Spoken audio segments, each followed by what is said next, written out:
Hello everyone, welcome back to another guide video.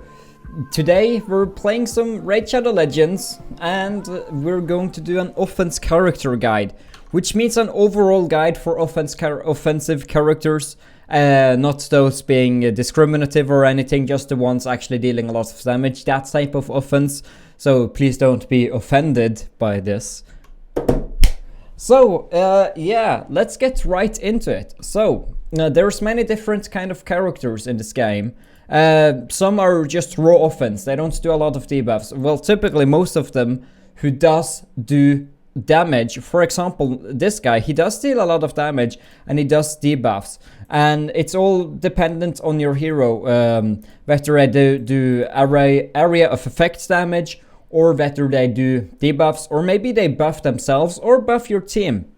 There is a lot of offense built characters, or offense, there's a lot of attack characters, I'll just say attack, in this game, and all of them have something in common. So we'll start very basic. Attack heroes needs attack. They need attack. That's as easy as I can put it right there. And to satisfy their needs, you do need attack gear, offense gear. I know I'm stating the obvious, like everyone knows this. Attack equals attack. Like I'm not fooling anyone here. So what can you do to stand out? Well, first of all, if you are in a tanky team, you don't really need to focus on speed, because there is defense characters which also deals a lot of attack. For example, this guy, his damaging things is based on his defense, and he can deal a lot of damage. So those guys does need defense gear. So the best artifacts for general offense heroes, without really looking, we don't care. Let's look away from the sets. Let's look away from the offense set. On your chest plates, no matter which set you have, you need attack percentage. If it's a defensive offensive hero, then you want defensive plus defense percentage. And the same goes for, well, not the gloves. It all depends on how good artifacts you have. If you have good enough artifacts to where you have at least 80% crit rate and you don't need to use crit rate gloves, then you can use crit damage gauntlets. If you do not have that and you do need crit rate is very, very important. In my opinion, it makes you deal way more damage. Crit rate makes a large difference in this game. I think critical damage and crit rate is very important. So if you do not have enough to satisfy your crit rate, and again, this is from your substats, as you can see here. I'll give you an example on my raid because I have some good substats there. Crit rate 21%, then you have crit rate 17%, then you have 5% crit rate, then you have 7%, then you have 19%. And with all of this, without crit rate gloves, she has 89% critical strike or critical rate, and that means you can use crit damage because you have to try and have at least 80%, 75 to 80% crit rate, in my opinion, on any kind of damage dealer. It's very important, unless it's based on bump damage, which I've covered the other day. Then you could want to use attack percentage. If you have a Shazar, you would want to use an attack percentage gloves. Then you don't need crit rate because their main source of damage is their debuffs, which is bumps, which doesn't crit, but it does hurt a lot. It ignores armor. So yeah, that's the gist of it. So either crit rate percentage gloves or crit damage percentage gloves. It depends on how good substats you have overall. And as for the boots, again, if you have a tanky team, then you most likely will have a defensive hero doing your damage.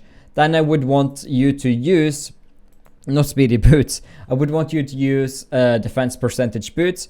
If you're running an ordinary team which is speed oriented, then I would use speed boots on your main hitter.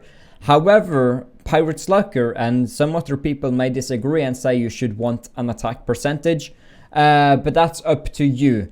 It's kind of taste which you think you do better with. You can experiment around a little bit. If you're not using speed boots, then I would advise you to use attack percentage boots. So it's either or. But as long, if you know that you're slower than the enemy, but you know that you get one hit before they get two hits, then by all means use an attack percentage boots. You will deal a crap ton more damage. It's 50% attack. So it would make your offense hero, regardless of whoever it is, better. As for your banner, I would want to use an accuracy banner on all offense hitters, which gives debuffs to the enemies, and that's essentially all heroes.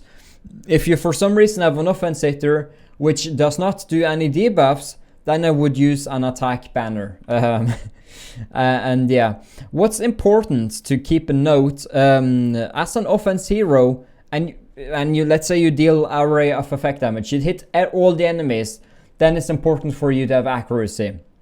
So accuracy is very important.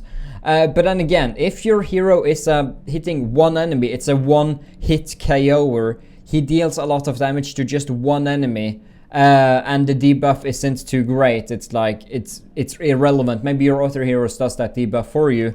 Then I would also use an attack banner. That's one of the scenarios. And if you are close to one-shotting enemies with your hero, and you know for a fact that you get to do one hit before they get two hits, then attack boots would really help you a lot as well. And as you can see here, I'm using a toxic set. There's really no reason for it. The only reason I'm using it is for the substats, and the set is just amazing. So I don't have any better bits, but I wouldn't really want to advise using toxic set for PvP purposes. Maybe, I don't know, it's not even too strong for clan boss. I just have it because of the substats. And now let's talk about your necklace. You do want crit damage all the time. You don't want anything else. Crit damage, amulet all the time. Amulet should be crit damage on any type of hitter. Unless you have someone who does bump damage, like Shazar, then you would want to use an attack one. I think isn't attack necklaces? Yeah, so you could use an attack one if you have someone who's not based on crit and or crit damage. Because if he's not based on crit, you could use attack percentage gloves as well. And then you obviously do want to use an attack ring. Yes. So now we come over to the artifacts, like which sets, because you can only have attack, you can only have health, you can only have defense on your shield and your helmet and your weapon. The more important ones is the bottom row. It's the gloves, it's the chest plate, and it's the boots. Those are the most important artifacts out of the 6 you have there. And then the jewelry is, in my opinion, just different. But yeah, an accuracy banner is very important. So as you can see here, I've just focused a lot on attack. This guy doesn't need speed. So I've done attack boots, and as you can see, you do have a lot of attack if you just go full attack.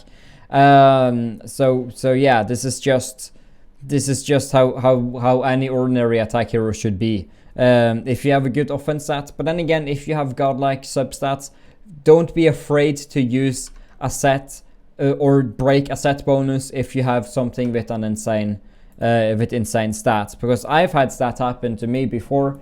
So yeah, but overall, either just use offense, either offense, or use divine offense, or use cruel. Those are very important or very good. You could even, if you are risky, you could try divine crit. But my opinion is just going full offense for the maximum amount of attack. So yeah, either offense, divine offense, divine offense, or cruel. You could also, if you wanted to mix it up a little bit, you could also do crit damage, because 20% crit damage, if you have a high crit, can be worth a lot of attack as well. So it's really either crit damage as well. So yeah, it's really up to you what you want to do. I do not advise using lifesteal in arena ever. Like if I deal, let's say you have a hero with let's say, I don't know, 50,000 health. Like 40. A more realistic thing is 35k health. Let's say you have a hero with 35k health. My hegemon is dealing, let's say 25,000 to you, 22 to 25k on you. you have to deal like so much damage to cover it. You'd have to deal over 100. For 30k healed, you'd have to deal 100k damage. And I don't think lifesteal is worth it in arena. Like, you heal too little, in my opinion. The substats you should look out for is obviously a lot of crit rate, a substats, and even speed. If you do, it doesn't really matter. Crit damage and crit rate as a substats. Even attack as attack percentage as substats is good. So yeah, here we can see attack 23%. That's great, right? That's an insane thing. And then crit rate. Then accuracy is also important, because you do need a lot of accuracy to crowd control your enemies. When it comes to the masteries, overall for an offensive hero in arena, just arena based, I would want to go for accuracy. And it depends if your hero does buff himself or debuffs others. But yeah, the accuracy is important. The turn meter is good. Set bonus is very good, especially if you're using all offense stats. The turn meter, this is pretty good. Yeah, again, if he deals debuffs, if he does only stun, only sleep, only freeze, or only provoke, you could potentially use Spirit Haste if you have a tanky one or whatever. Or yeah, you don't even have to use 2 there. I think Master Hexer could be useful as well. But then again, if you don't do stun, sleep, freeze, provoke, or bump, then it's interesting. But yeah, if you don't do any of those, you should be fine. Or if you do those alongside other things like skill lock, then Master Hexer is also worth doing. And yeah, here crit rate, easy peasy, crit damage, easy peasy. And then you under shield buffs, most people will be that, because some of them will have divine stuff. Most likely, the speed is great as well. So yeah, this is. But if you don't focus on speed, if you don't care about speed, then you could also do like Ruthless Ambush, because if you do a lot of AoE damage in the very first hit, Ruthless Ambush could even be better than Whirlwind of Death. And it could even be a contestant to it, even if you're doing speed stuff. So that's not bad at all. Cycle of Violence is useful as well. You will hopefully deal over 30% of the enemy health. Shield is also actually quite useful. And then Flawless Execution, it depends on what you want to do. I think that's better than Helm Smasher. Many people disagree, or some people disagree. This is a guaranteed 20% crit damage instead of a chance of doing. I don't know. I just Flawless Execution is better in my opinion. So yeah, I think I covered most of it. Skills, that's just level them up if you think you have a good hero. And if you want to know which hero is good, I think it's not updated, but I can link a Reddit list as well. I can link a Reddit list over heroes, and you can see if yours is good or not. But it doesn't have much of the newer heroes. But yeah, I can link it. It's going to be in the description. But yeah, as you can see, my Hegemon, he doesn't have a lot of crit rate in the substats. So this is what I do to cover for it. Even though he doesn't really need 103. But the thing is, if I remove this, I lose too much crit rate for me to be satisfied. I'd have to get some godlike crit damage gloves, which does give a good amount of crit rate, which I do not currently have. So yeah, but it's just to build your account, you know, do what you have to do. Do you reckon I could actually just increase, like, okay, so I have attack, crit damage? No, it doesn't give crit rate as substat, so that's not worth doing. Do I have I don't care about the crit rate set. Do I have crit damage, crit rate gloves? I don't think I do, no. Yeah, so you can see I'm sitting here struggling as well. Like, I could have better artifacts, but then again, these like 29.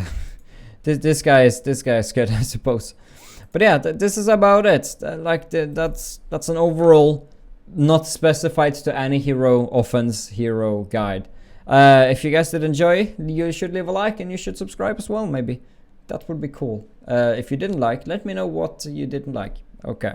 Also, I should say, take all of this information with a grain of salt. I may be very wrong. I'm not a professional raid player. I would have that role in my Discord server if I was. We have a pro. You can join it if you want to have questions. We have a role for the professional raiders. I don't have that role because I'm not a professional raider, but I still like making guides. So here we are. Bye bye.